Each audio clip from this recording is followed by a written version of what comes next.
All right, let's jump into another deep dive. And today we're looking at this idea of perfect timing. It's not just like scheduling your day, it's more about finding that sweet spot, that optimal moment for all things creative. Like, think about podcasts or TV shows or even music.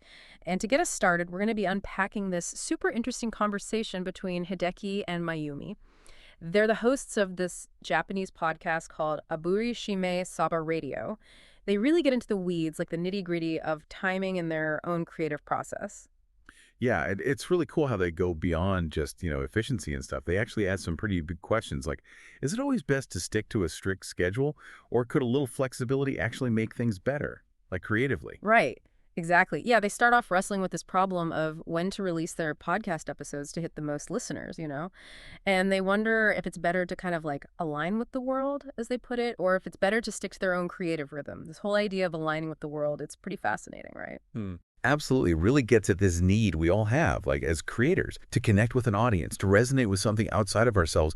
But then there's this balance, like, Yeah. how do you stay true to your own creative vision?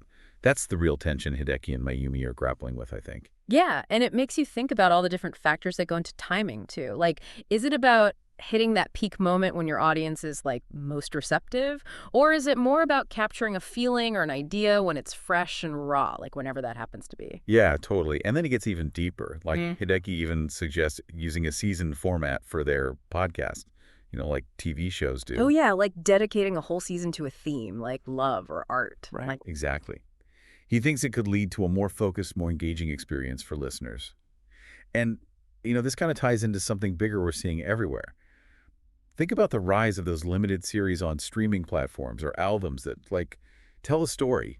It's like we're shifting away from this never-ending stream of content and moving towards something more curated, more intentional when we experience art, I think. yeah, that makes sense. Makes you wonder if this shift is like a reaction to just how much content is out there. It's like we're constantly bombarded. Yeah. Maybe we're craving more focus, more depth in a world of distractions. That's a really good point. And actually, Hideki touches on this when he talks about like the declining popularity of streaming services like Netflix.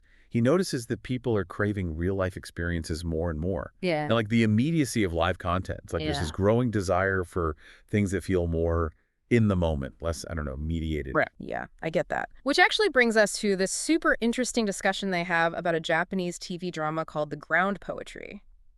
This show is unique because the creators basically threw out traditional time constraints.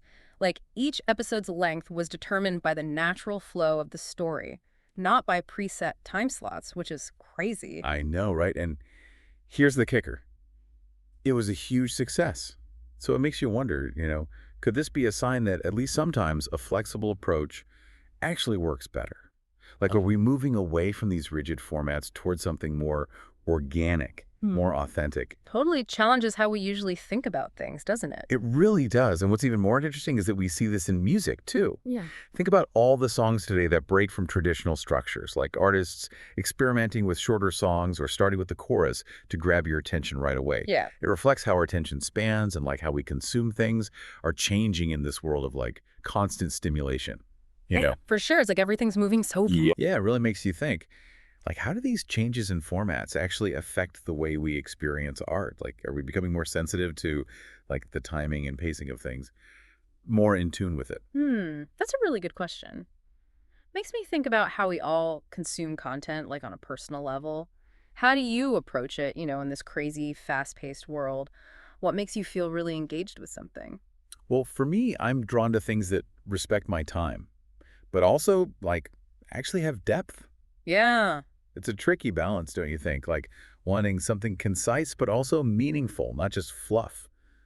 totally agree. It's funny, Hideki and Mayumi talk about this idea of like multitasking and listening while working. Mayumi actually mentions that live streams, especially ones with talking, can be super distracting when she's trying to Yeah, focus. yeah, that makes sense. It's like we need to be more aware of the type of content we choose. Like, what are we doing? What's the environment like? Different kinds of audio can either help or hurt our focus, depending on the context. Yep. Right. It's so true. And she actually says that music with English lyrics, which she doesn't understand, helps her concentrate better. Interesting. Maybe it's because when we hear language, our brains automatically try to, like, process it and understand it, even if we're trying to focus on something else. It's like this battle for our attention constantly. Sometimes we need to like shut out the noise to really focus. Exactly. And then she compares this to like how much she enjoys listening to Hideki's podcast while doing chores. It suggests that different types of audio just like naturally fit with different activities, different mental states. For sure. Oh, and they also bring up this interesting point about the feeling of like working together that you get from listening to someone else work through a live stream, even if there's not much interaction. Have you ever felt that? Oh, totally. It's like a shared experience. Yeah. And maybe even a little boost of motivation, like you're part of something bigger. Even if it's just virtual, it's still social in a way. Yeah, like we're wired to connect, even digitally. Exactly. And speaking of digital connections, they dropped this bomb. Hideki's using AI to translate their podcast into English. It's wild. I know, right? It's crazy. Like he's created these AI versions of themselves, a male and female host, discussing everything they talked about, even generating stuff about topics they didn't even explicitly mention. It's kind of mind-blowing. Right. It's like they're adding a whole new dimension to their podcast through AI. It is. Makes you think about all the possibilities, right? Like Yeah. AI is already being used to make music, write scripts, even create art. Where do you think this is all going? I don't know. It's exciting and a little scary, honestly. The possibilities seem endless. But then there's a question of, like, what about human creativity? Will AI be a partner or a competitor? Big questions to think about. But going back to Hideki and Mayumi, they also talk about Japan's declining population and how it's pushing creators to think more globally to reach a bigger audience. Oh, yeah. That's a really important point. It highlights how creators need to adapt, you know, like to changing demographics. Embrace a global mindset to stay relevant.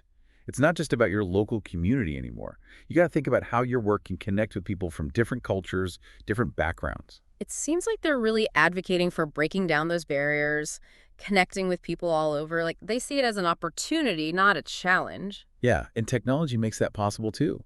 Translating content, reaching new audiences online, collaborating remotely, it opens up so much for creators who are willing to think globally. It's like the world's getting smaller, but at the same time, Yeah. it makes you think about how important it is to keep those cultural nuances, those individual voices. Absolutely. It's not about making everything the same. It's about sharing unique perspectives, stories that resonate with people from all walks of life. Finding that sweet spot between global reach and, like, staying true to your roots. Yeah, like how do we connect with a wider audience without losing what makes our work unique, meaningful? Yeah. Exactly. It's complex, it's always changing, but it's exciting to see how creators are figuring it out. It really is. It makes you think about the future of like everything, how we create, how we consume, how we connect through art and ideas. Totally. And with that, we're going to wrap up this part of the deep dive. But before we let you go, we wanted to leave you with something to really chew on. You know, we've been talking about finding that perfect timing for creating things. But what about the perfect timing for like actually consuming all this awesome content? In this world where we're constantly bombarded, you know, information overload, how can we be more intentional about what we consume and when? Yeah, that's a huge question. And it connects to everything we've been talking about, right? It's so easy to get sucked into that endless stream of stuff. Like we have to consume everything all the time. But maybe we should take a step back, ask ourselves, is this the right time for me? What am I hoping to get out of this? I think it could make a big difference. Yeah, it's like we have to become the curators of our own attention, right? We need to be aware of what we're letting in, when, and why. Otherwise, it's easy to feel overwhelmed, disconnected. Exactly. And I think this whole idea of perfect timing goes beyond just consuming content, too. It applies to our own creative stuff as well. Like, how do we find those moments when inspiration hits? And then how do we give ourselves space to create without forcing it? Yeah, it's about recognizing that creative energy comes and goes.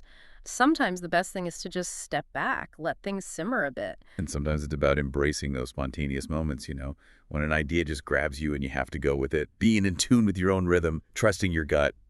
So as we wrap up this deep dive, I think what sticks with me is that perfect timing, it's always changing. It's not about following a rigid set of rules. It's about adapting, understanding your audience, and most importantly, understanding yourself.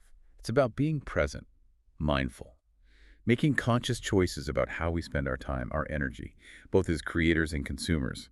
This has been such a thought-provoking conversation. It really highlights how much power we have in shaping our own experiences, you know, both what we create and what we let into our lives. For sure. So, to wrap things up, maybe next time you're creating something or reaching for your phone to consume something, Take a second, pause, and ask yourself, is this the right time? Is this the right format? Does this really resonate with me? Great questions to keep in mind. Thanks for joining us on this deep dive. We're excited to explore more fascinating topics with you in the future.